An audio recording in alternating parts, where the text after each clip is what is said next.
lagi dengan saya Supiani dalam Diklat 82 JP, bagaimana meningkatkan dan mengembangkan potensi siswa melalui proyek penguatan profil pelajar Pancasila. Tidak terasa kita sudah sampai di pertemuan 7. Nah, kalau kemarin kita di pertemuan 6 sudah membahas bagaimana sih pelaksanaan proyek itu sehingga bisa meningkatkan atau mengembangkan potensi yang dimiliki oleh siswa. Saat ini atau pertemuan malam ini kita akan membahas bagaimana kita membuat sebuah asesmen, karena pembelajaran harus sejalan atau beriringan dengan yang namanya asesmen. Jadi kalau pembelajaran itu, makanya di modul ajar ataupun modul proyek tetap komponen langkah tujuan pembelajaran, langkah-langkah dan asesmen itu wajib ada. Maka karena harus sejalan, asesmen juga harus kita bahas tentunya. Jadi saat melakukan proyek kita perlu membuat yang namanya sebuah penilaian atau asesmen. Karena apa?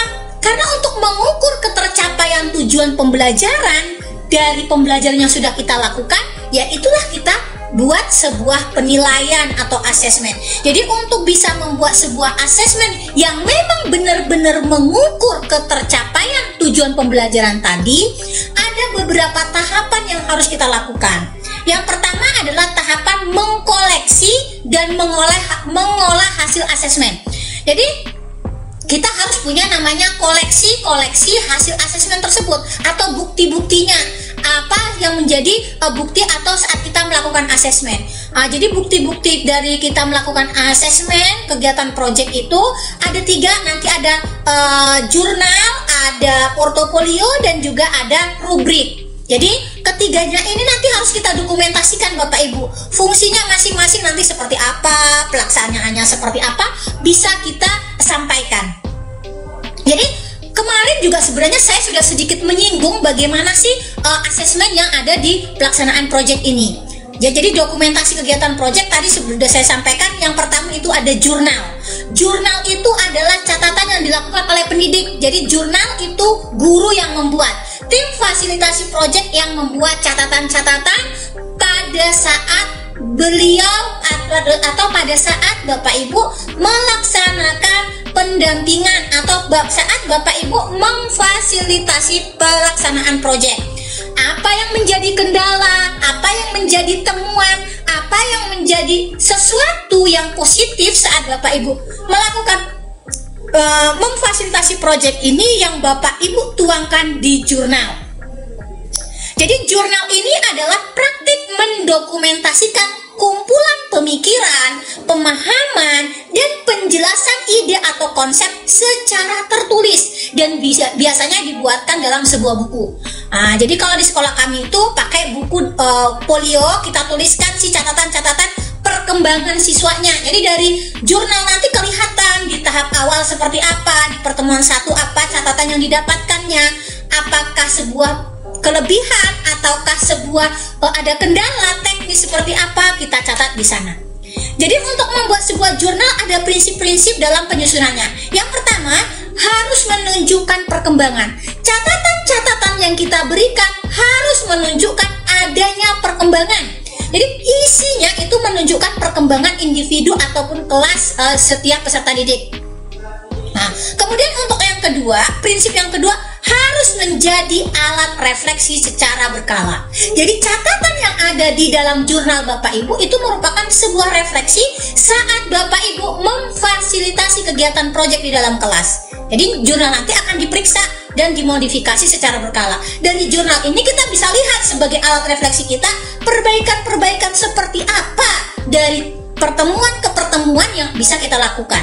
Yang ketiga, prinsipnya adalah sebagai observasi yang berkelanjutan. Jadi kita bisa melihat dari catatan-catatan atau dari jurnal yang Bapak Ibu susun, Bapak Ibu bisa melihat seberapa jauh, bisa mengamati seberapa jauh perkembangan kompetensi peserta didik kita secara berkelanjutan. Oke, baik.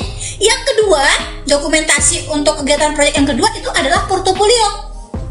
Kebalikannya tadi, kalau yang namanya jurnal miliknya si pendidik, kalau portofolio miliknya peserta didik atau siswa. Jadi portofolio itu merupakan kumpulan dokumen hasil penilaian, penghargaan, karya siswa dalam bidang tertentu, dalam hal ini pastinya dalam bidang pelaksanaan proyeknya, yang mencerminkan perkembangan. Ya, ada perkembangan juga nanti yang mau dilihat, reflektif kritis. Jadi kita melihat bagaimana misalnya pelaksanaan tugas-tugas dia, mana yang kurang maksimal akan diperbaiki seperti itu dalam kurun waktu tertentu. Jadi di sini jurnal portofolio itu benar-benar dipersiapkan peserta didik sebagai bentuk sebuah refleksi dirinya. Jadi kalau dia merasa kurang puas, dia merasa kurang baik pelaksanaan yang dia lakukan, maka dia akan membuat sebuah perbaikan. Maka muncul pemikiran kritis dari dia, bagaimana dia bisa mendapatkan hasil yang lebih sempurna, lebih baik ke depannya. Seperti itu. Oke. Jadi pada akhir periode, portofolio akan menjadi referensi diskusi antara guru dan siswa, ya.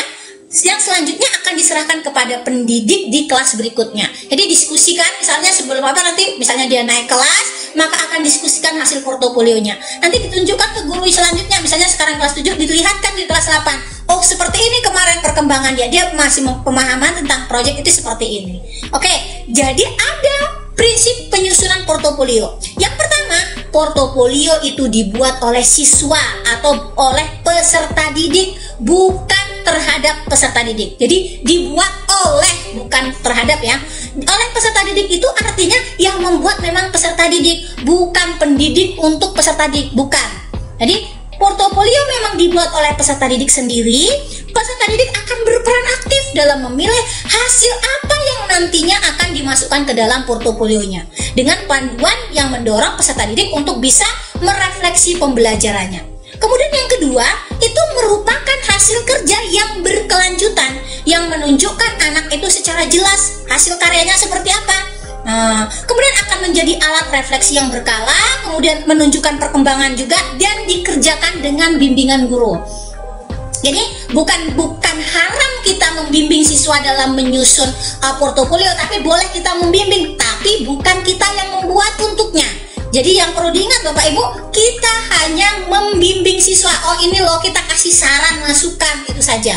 Oke, next, yang ketiga ini adalah rubrik. Di rubrik ini kalau menurut saya inilah yang paling pentingnya, yang nanti akan Bapak Ibu koleksi sebagai dasar Ibu menyusun. Karena nanti yang dilaporkan hasil asesmen itu dalam bentuk deskripsi capaian.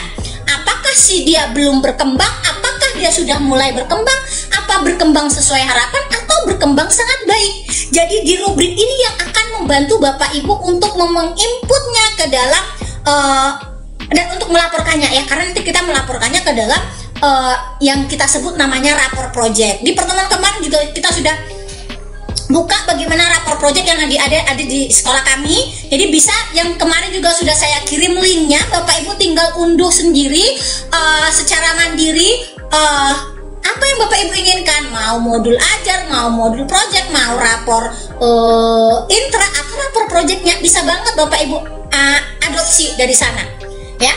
Jadi seperti itu. Masuk lagi ke rubrik, ya Bapak Ibu. Jadi rubrik itu dipakai oleh pendidik dan juga peserta didik. Membuat rubriknya juga tidak hanya pendidik saja Bapak Ibu, tapi kita bawa murid kita, bawa peserta didik kita untuk menyusun instrumen rubrik tersebut, sehingga nanti kualitas kinerjanya akan menjadi lebih baik, ya, lebih konsisten, membangun, dan objektif. Hal-hal yang perlu Bapak Ibu perhatikan saat membuat rubrik supaya efektif. Yang pertama, jumlah kriteria dan tingkatan kualitas performa itu harus nampak kelihatan. Yang kedua, ada deskripsi yang jelas yang membedakan antar tingkatan. Mana siswa yang belum berkembang, mana yang sudah mulai berkembang, mana yang berkembang sesuai harapan, dan mana yang belum berkembang sangat baik. Jadi itu harus ada kejelasan perbedaan tingkatannya. Kemudian dokumen proyek penguatan profil pelajar Pancasila, kemudian tipe aktivitasnya itu seperti apa, harus merujuk kepada elemen dan sub-elemen proyek profil pelajar Pancasila tentunya. Kemudian libatkanlah siswa kita dalam merancang rubrik tersebut. Oke, jadi setelah kita mendokumentasikan, setelah kita mengkoleksi, tinggallah saatnya kita mengolah hasil asesmen. Jadi kita kumpulkan dokumentasi belajar siswa itu seiring dengan prosesnya hingga akhir pembelajaran.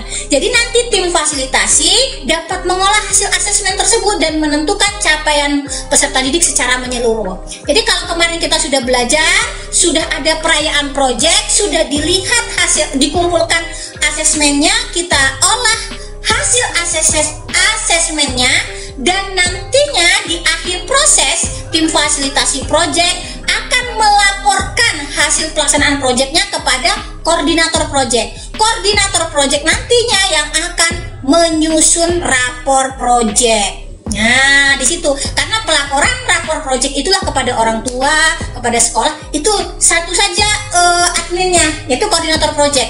Maka si tim fasilitasi proyek tadi bertanggung jawab untuk pelaksanaan kemudian asesmennya di dalam kelas. Hasilnya setelah diolah serahkan kepada koordinator proyek. Koordinator proyek nanti yang akan menyusun laporan atau menyusun rapor proyeknya.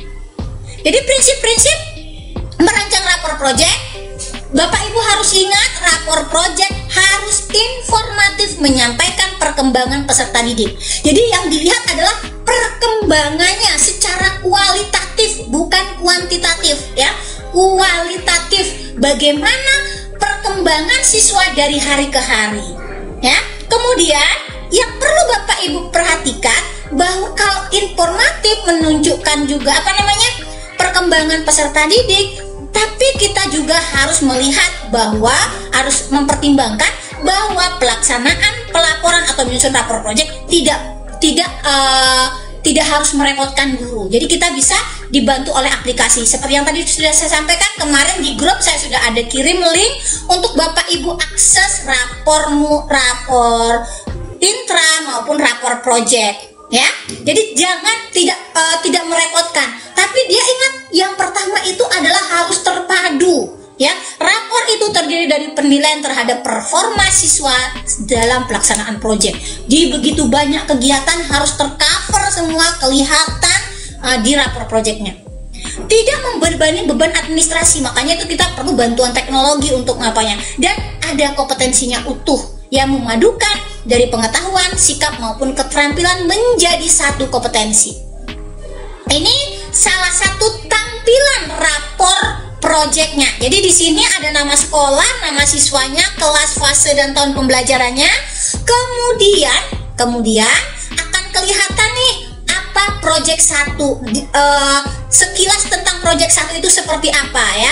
Proyek 2-nya seperti apa, proyek 3-nya seperti apa, proyek 4-nya seperti apa. Kok boleh ada proyek 4?